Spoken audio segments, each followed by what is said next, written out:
गरीबदास जी को परमात्मा ने प्रथम मंत्र दिया और जल पान वो कराए, दूध पान करा दिया। प्रथम मंत्र में ऐसे ही किया जाता है। दास भी जब से मंत्र देने लगा है, मेरे गुरुदेव भी ऐसे ही करते थे। प्रथम मंत्र के साथ आपको वचनामृत दिया जाता है, वचन से शुद्ध करके, और साथ में मिश्री दी जाती है ये, और मंत्र दिया जाता है। ऐसे पेय पदार्थ के साथ इसको पान परवाना के। अब उस प्रसंग पर आते हैं जहां हमने शुरू करना था। तो क्रोथा आश्रम जो है, क्रोथा गांव है एक, जिला रोहतक के अंदर, रोहतक झज्जर रोड पे, और वहां गरीबदास जी का मूल गांव था, धनखड़ गोत्र उनका, और वो किसान यानी जाट किसान उस घर में जन्म था उनका। उनके जो पिताजी थे वो गांव छुडानी में ब्याहे थे, यानी गरीबदास जी के नानके थे वो छुडानी में। और गरीबदास जी की माता का कोई भाई नहीं था, जिस कारण से गरीबदास जी के पूज्य पिताजी श्री बलराम जी नाम था उनका, धनखड़, और वो अपने ससुराल में घर जमाई रहने लग गए थे। वहाँ जमीन बहुत घनी थी, आज के 1400 एकड़ जमीन, उस समय के 2500 बीघा, वो बीघा दूसरा होता था। तो इतनी जमीन संपत्ति थी, तो वहां रहने लगे। वहां जाने के बाद, छुडानी में जाने के बाद 12 वर्ष के उपरांत गरीबदास जी का जन्म हुआ था, और गरीबदास जी आजीवन वहीं रहे। उनकी संतति है आज भी। आधा गांव लगभग धनखड़ गोत्र से है, छुडानी, जिला झज्जर, हरियाणा। तो गरीबदास जी का ज्यादा आना जाना क्रोथा गांव में ही रहा, क्योंकि भाईचारा वहीं था। तो कहने का भाव दास का ये है कि गरीबदास जी जब 10 वर्ष के हो गए, और अपने ही, क्योंकि तब तो उन्हीं की सारा कुछ हो चुका था, नाना जी की सारी संपत्ति उन्हीं की थी। लगभग 150 गव्य रखा करते थे, क्योंकि जमीन बहुत थी, उसमें चरागाह बना देते, वर्षा हो जाती, कुछ खाने के लिए गेहूं जौ आदि बीज लेते, चने सरसों हो जाती। बाकी की जमीन को पशुओं के लिए ही वो प्रयोग किया करते थे, पशुपालन करते थे। उसके साथ साथ 2-4 किराए के पाली होते थे गांव के, और कुछ ऐसे व्यक्ति होते थे जो गव्य रखते थे, लेकिन उनके पास अपनी जमीन नहीं होती थी, वो भी उसी में चराया करते थे। ऐसे पहले आपस में बड़ा प्रेम होता था। जो पैसे वाले व्यक्ति गरीबों की बहुत मदद किया करते थे, निस्वार्थ किया करते थे। तो ऐसे 10-12 पाली गवाले इकट्ठे होकर प्रतिदिन गौवें चराने जाया करते थे। अपनात्मा, ये वो शुभ दिन है द्वादशी का, जो आप और हम ये त्योहार मनाने जा रहे हैं। हमारे संतों के ये त्योहार हैं, और ये वो अनमोल त्योहार हैं कि जिस भगवान के लिए हम भटक रहे हैं। राजाओं ने राज त्याग दिए, ऋषि महर्षियों ने शरीर गाल दिए तपस्याएं करके, लेकिन इस काल भगवान ने रास्ता ठीक नहीं दिया उनको। और भगवान रास्ता देने आए, सही विधि बताने आए, तो हमने स्वीकार नहीं किया अपनी अबोधता के कारण। फाल्गुन सुदी यानी फाल्गुन मास की चांदनी द्वादशी दिन के 10 बजे, जैसे आजकल आप देख रहे हो बाहर धूप खूब हो जाती है, तो गव्वें चल रही थी। वो सभी 10-12 पाली इकट्ठे होकर के खाना खा रहे थे। सुबह सुबह का वक्त से चले जाते थे लेकर के 6 बजे, 7 बजे, 5 बजे पशुओं को। 10 बजे से वहाँ अपना खाना खा रहे थे, लगभग खाना खाने ही वाले थे। तभी परमात्मा आए सतलोक से, एक महात्मा, जिंदा महात्मा का रूप बना के, और थोड़ी सी दूरी पर, 500 फुट की दूरी पर आसमान से आकर वहाँ पृथ्वी पर अवतरित हुए। और ऐसे उसके साथ से रास्ता था, जिस वृक्ष के नीचे, जंडी के पेड़ के नीचे वो खाना खा रहे थे बच्चे बैठ के, कुछ बड़े थे कुछ बालक थे। उसके साथ से रास्ता जाता था दूसरे गांव को, कबलाना गांव से, छुडानी से कबलाना गांव सीमा लगती है। उस सीमा के ऊपर ही छुडानी के खेतों में परमात्मा वहां आकर अवतरित हुए। और उस रास्ते पर ऐसे जैसे राहगीर एक यात्री चलता है पैदल, ऐसे चलते आ रहे थे। उन पालियों ने देखा कि महाराज जी आ गए हैं, महात्मा जी, और प्रणाम किया। सभी ने राम राम कहा, परमात्मा ने भी राम राम का उत्तर दिया। तो जितने भी वहाँ पाली ग्वाले थे उन्होंने कहा महाराज जी भोजन पाओ, आ जाओ भोजन खा लो। परमात्मा ने कहा भी भोजन तो मैं अपने गांव से खा कर आया हूँ।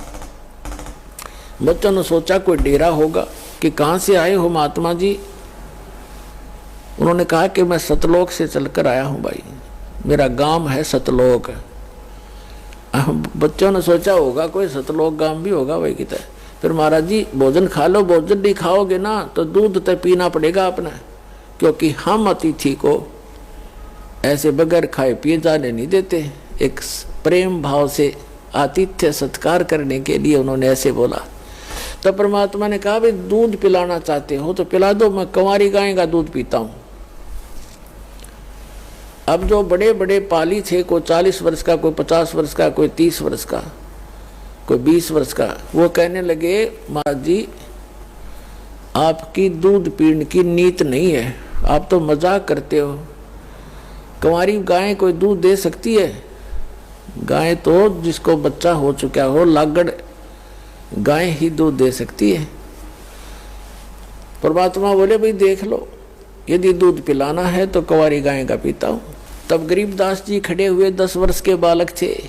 कहते पिछले तप से होत हैं पूर्ण हंस मुराद, पिछले संस्कार से प्रेरणा बनती है। जो आप यहाँ पहुँचे क्रोथा में ऐसे नहीं आते, इस ज्ञान को दुनिया सुनने लग रही है और क्या लाखों लोग करोड़ों लोग सुनते हैं और कौन पहुँच पाते हैं। पिछले जब से होत हैं पूर्ण हंस मुराद, पिछले संस्कारों से ये सब काम मनोकामनाएं पूर्ण हुआ करती हैं। तो एकदम खड़े हुए जैसे बालक लीला करते हैं, अबोध बालक सा। एक गाय थी, बछिया थी उनकी एक बहुत प्रिय, उसके गले में एक छोटा सा रस्सा बांध रखा था। उस रस्से को पकड़ के ले आए, वो साथ साथ चल पड़ती थी गरीबदास जी के, जहाँ ले जाता तो वो ऐसी शरीफ सी थी। और वो गाय थी 1-1.5 वर्ष की, दूध छोड़ रखा था माँ का पीना, अभी नए दूध हो ही नहीं थी वो, यानी गर्भ नहीं धारण किया था, सांड ने टच नहीं की थी, अनब्यावर कहते हैं उसको। वेदों में ऋग्वेद मंडल नंबर 9 सूक्त नंबर 1 मंत्र 9 में यही स्पष्टीकरण दिया है कि जब वो परमात्मा आता है तो कंवारी अभियदन्या धेनु शृणंती, मतलब कंवारी गाय से उसकी परिवर्ष की लीला होती है और कुंवारी गाय का दूध पीता। तो गरीबदास जी ने कहा देखो महाराज जी इसका बालक तो बच्चा तो है नहीं कोई, हैं छोटे छोटे थन सतन है इसके, या दूध कैसे देगी। तो परमात्मा ने कहा, खड़े वह बछिया खड़ी थी और ऐसे तबकी मारी, लंबे लंबे सतन हो गए। और कहा परमात्मा ने कि कोई सफ़ेद कोई पात्र लाओ साफ। तो मिट्टी के पात्र होते थे, उनको मांझ धोकर रखा हुआ था, जैसे लस्सी का ले जाते हैं, वो उन्होंने खाली कर लिया था, धो भी लिया था। कहने लगे ये ला पात्र, इसके नीचे रख ले भाई। गरीबदास जी नीचे बैठ गए, कबीर परमात्मा ने कमर पर थपथपी लगा दिया, आशीर्वाद दिया बछिया को। लंबे लंबे सतन हो गए नो, 3-3, 4-4 इंच के, और दूध की धार बंद गई और वो पात्र भर गया, फिर बंद हो गई अपने आप। पुणात्मा गरीबदास जी ने वो सारा का सारा दूध परमेश्वर को दे दिया। परमेश्वर ने थोड़ा सा पिया और फिर कहा ले बच्चों पी लो, ये अमृत है, इस लोक से नहीं, ये मेरे सतलोक से आया है। लेकिन जो बड़े अपना अपना बुद्धिमान मानने थे, अकलबंद मानने थे, वह कहने लगे हम ना पीवाएं, पाप का दूध है। तंत्र जंतर मंत्र करके कुंवारी बछिया का निकाल दिया, हम ना पीवा कुंवारी बछिया का दूध, ये तो पाप का दूध है। और तेरी जात का पता नहीं तो कौन सी जात का है, तेरा जूठा कदे भी ना पीवा मैं।